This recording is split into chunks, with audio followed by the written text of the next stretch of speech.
Agora vamos aí tratar sobre o regime cumulativo. No módulo 1 a gente entendeu um pouco os aspectos do PIS, PASEP e também do CONFINS, como são tributados, qual é o objetivo, para onde que vai, como que funciona, as diferenças entre o cumulativo e o não cumulativo. E agora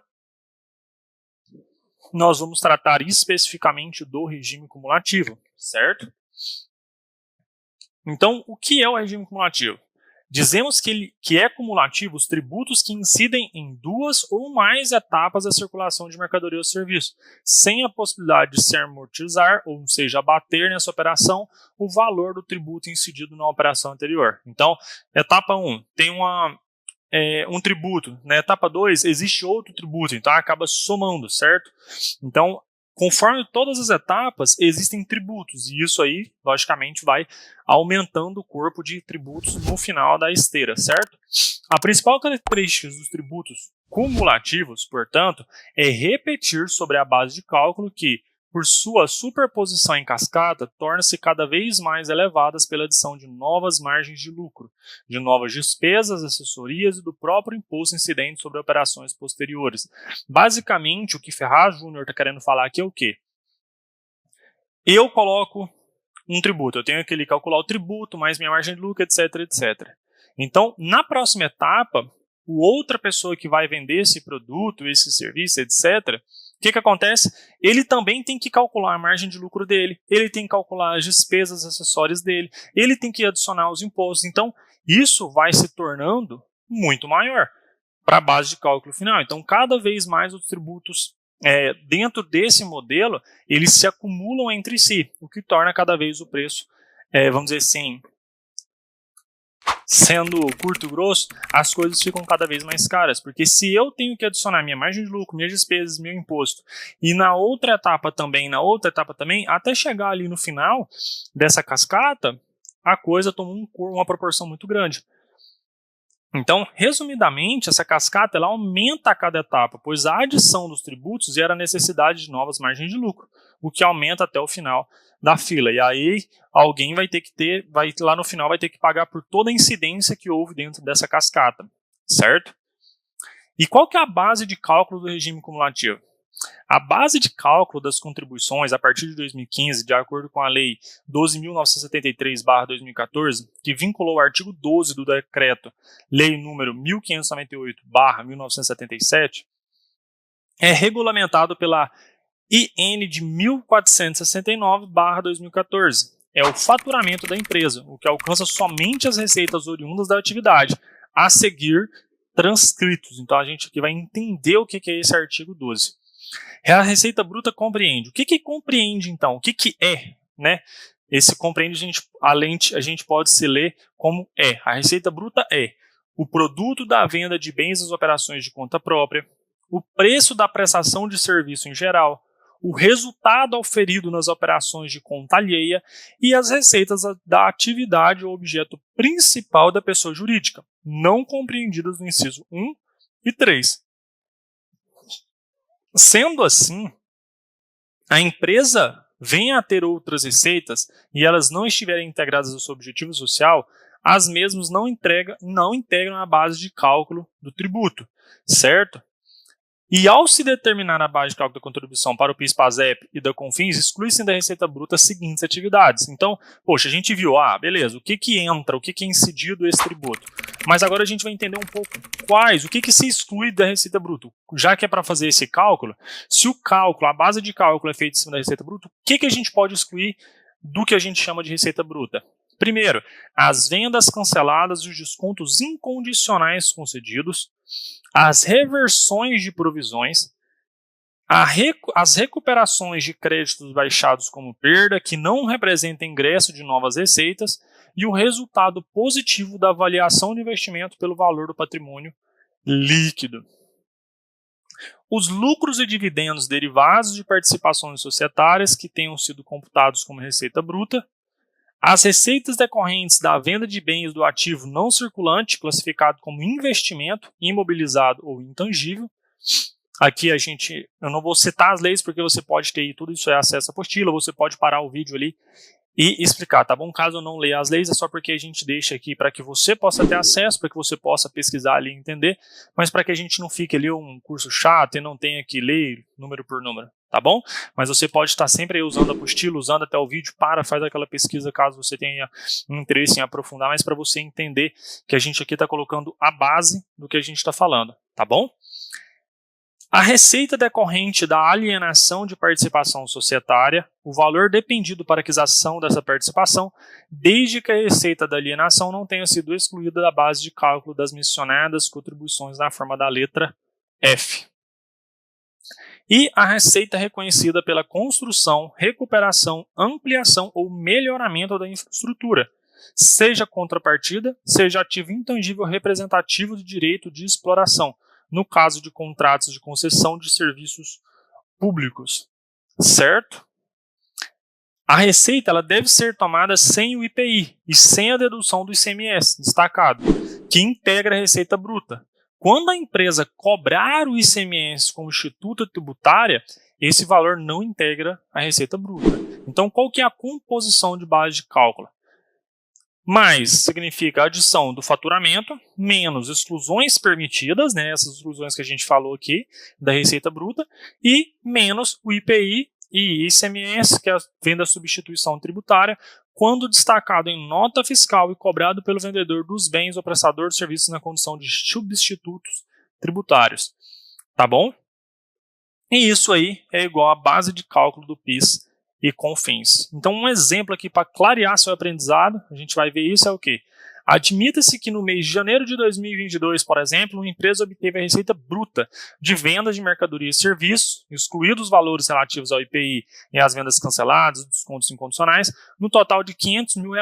Nesse caso, teremos, primeiro, base de cálculo e contribuição devida a CONFINS, 3% de 500 mil, então dá 15 mil. Base de cálculo e contribuição devida do PIS/PASEP, 0,65% de 500 mil, então 3.250, certo? Então, sabendo disso tudo, a gente precisa evidenciar que as receitas que estão sujeitas ao regime cumulativo, quais são essas receitas? As pessoas jurídicas referidas no artigo 6, 8º, 9º do artigo 3, no parágrafo 6, 8º, 9º do artigo 3º da Lei 9.718, de 1998, e na Lei 7.102, de 20 de junho de 1983. Segundo, as pessoas jurídicas tributadas pelo imposto de renda com base no lucro presumido ou arbitrário. Lembra lá a diferença naquele quadrinho? Aquele quadrinho lá serve de referência para esse momento.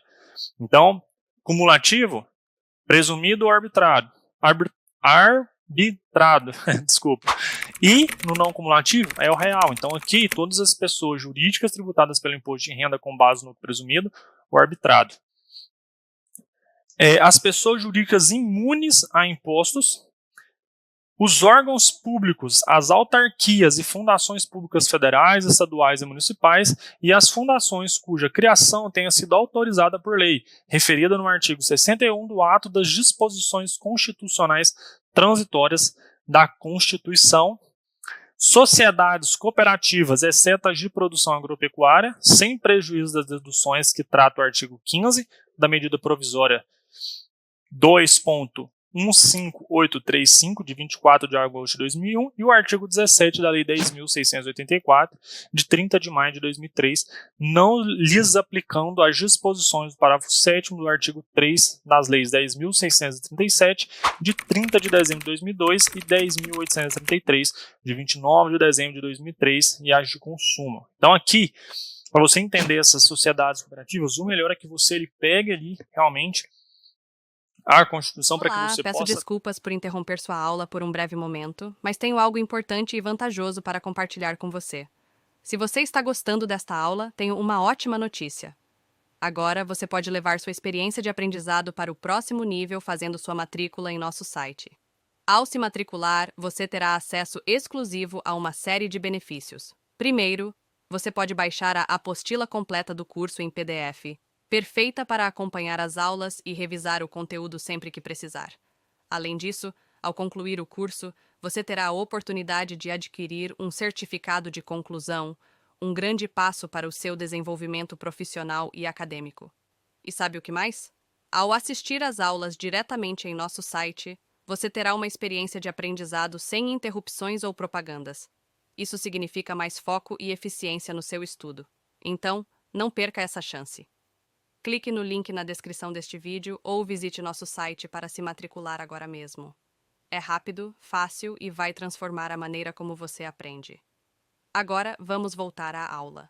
Obrigado por sua atenção e nos vemos no site. A Constituição para que você possa ter acesso a essas leis e se aprofunde e entenda a base legal. Mas aqui já dá para você ter uma referência sobre essas sociedades cooperativas, exceto a de produção agropecuária, certo?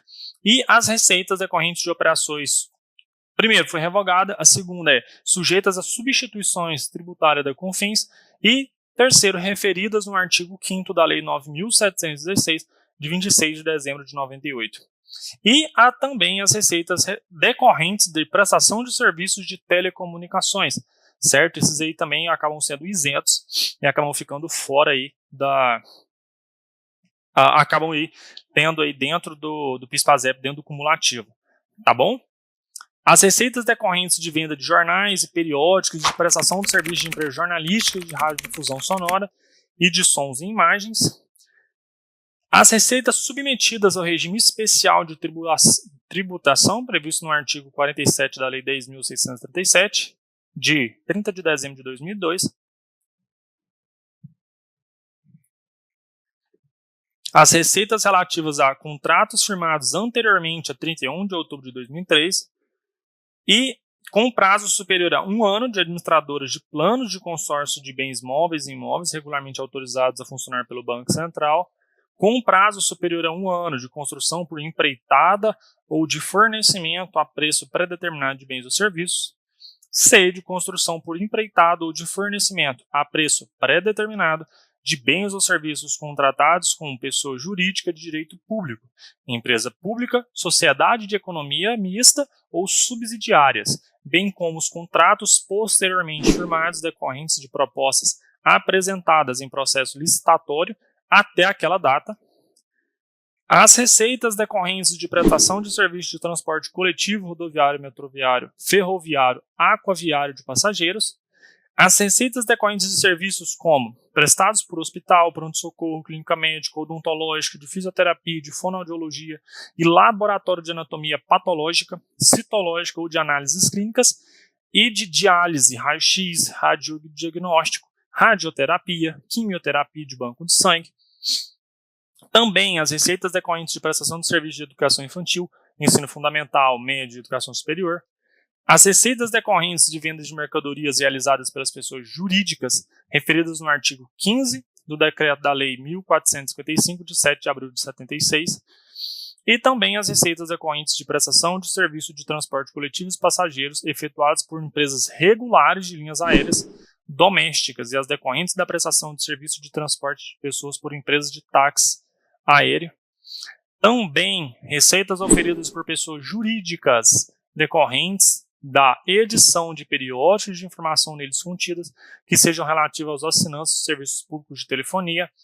As receitas decorrentes de prestação de serviços com aeronaves de uso agrícola inscritas no Registro Aeronáutico Brasileiro, o RAB. As receitas decorrentes de prestação de serviço das empresas de call center, telemarketing, telecobrança e teleatendimento em geral. As receitas decorrentes da execução por administração empreitada ou subempreitada de obras de construção civil. As receitas auferidas por parques temáticos e as decorrentes de serviços de hotelaria e da organização de feira e eventos, conforme definido no conjunto do Ministério da Fazenda e do Turismo. As receitas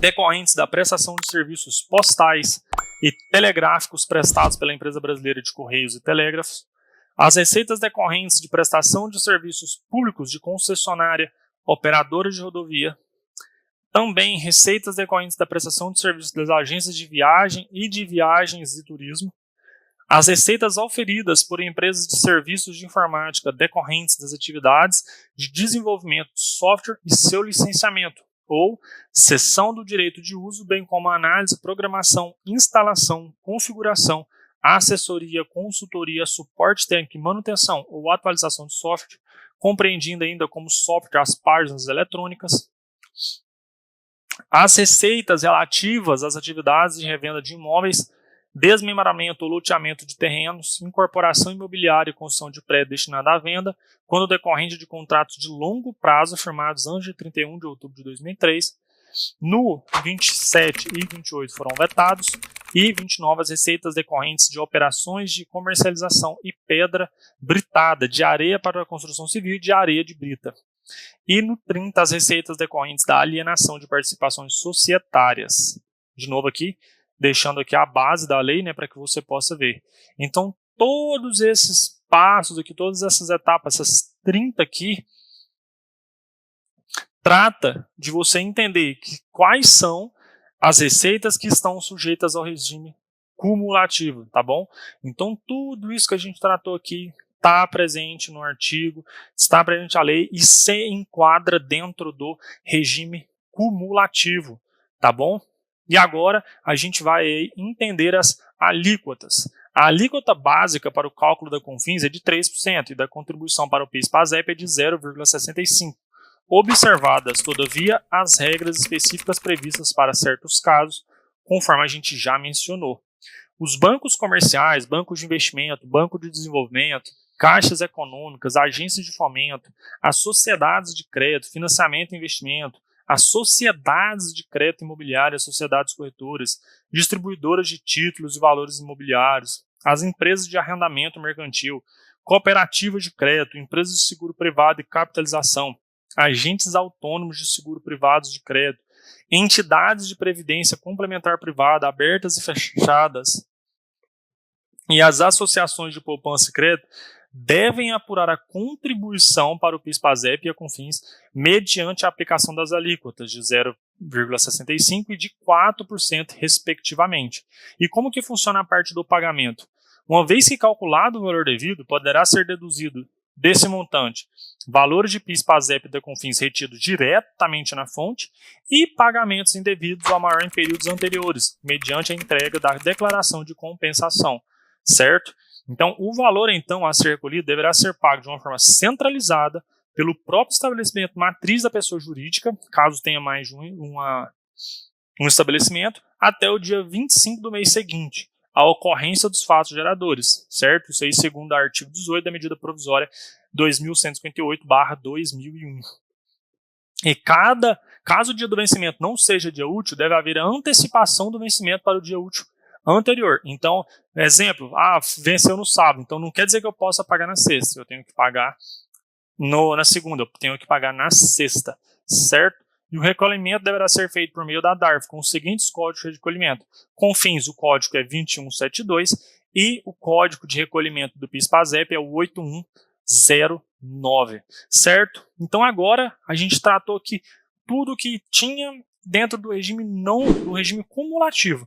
Então agora a gente entendeu o pagamento, entendendo as alíquotas, todos os onde que é o enquadramento, todos os como é que a gente pode falar? Todos os tipos de receitas, né, que a gente tem aí presente dentro do regime cumulativo. Então agora a gente vai citar o regime não cumulativo, é onde a gente vai entrar agora, que é no nosso módulo 3, tá bom? Então, até a nossa próxima aula. Um grande abraço. E aí, tudo bem? Estou passando apenas para deixar um recado bem rápido para você que acabou de ver essa aula e que gostaria de assistir a todas as aulas desse curso. É bem fácil, basta você clicar no link que está na descrição deste vídeo ou acessar www.novacursos.com.br. Fazendo sua matrícula em nosso site, você terá acesso a todas as aulas desse curso e mais centenas de outros cursos, além de poder fazer avaliação. E caso você queira, poderá estar adquirindo o certificado com um valor bem acessível. Esse foi o recado que eu queria dar, aguardo sua matrícula. Até breve!